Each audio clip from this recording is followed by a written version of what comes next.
So when you look around the earth, you will see the oppression of the wicked in the lives of many.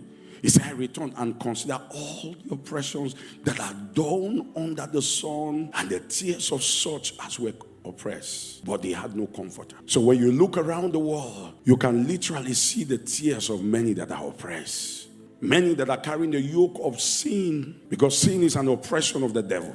You go out, you see people that are in club, you see people that are in brothel, you see people that are in bars. Many of them do not like what they are doing, but they can't stop it. It's an oppression of the devil. He said, I return and consider all the oppression. There are people that are sick, bound to their beds. There are families that are under yoke of poverty, yoke of wickedness, demonic spirits, demonic foundations, satanic altars, curses, all kinds of afflictions in the lives of people. People that are crippled, people that are blind, people that are under the torment of the wicked one. The Bible says, for we know that we are of God, but the whole world lies in wickedness. 1 John chapter 5 verse 19. So the preacher said, I return and I consider the tears of all that were oppressed. Families, individuals, people that are crying out to God and just hoping that God will show up for them. I consider all of the oppressions and the tears of such that are oppressed. In the hands of the oppressor there is power.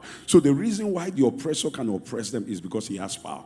From spiritual power to political power to economic power. Men are being oppressed because the oppressor has power. You see, but they have no comforter. A comforter does not go to the oppressed and say, sorry, don't worry, everything will be all right. That's not the comfort. Because the oppressor has power. The Bible says, in the hand of the oppressor is power. So the comforter must come in the power of the Spirit to bring comfort. It takes the power of God to break men free from the yoke of sin, from the yoke of iniquity. So the Apostle Paul said, I'm not ashamed of the gospel of Christ, because it is the power of God unto salvation. In the proclamation of the gospel is the release of the power of God to save men. To save men from the yoke of sin, to save men from the yoke of sickness, demons, poverty, death, every kind of yoke that the enemy puts upon the life of people. So in the hand of the oppressor is power, but they have no comforter. So if the comforter is going to wipe the tears of the oppressed, he will need to go in power.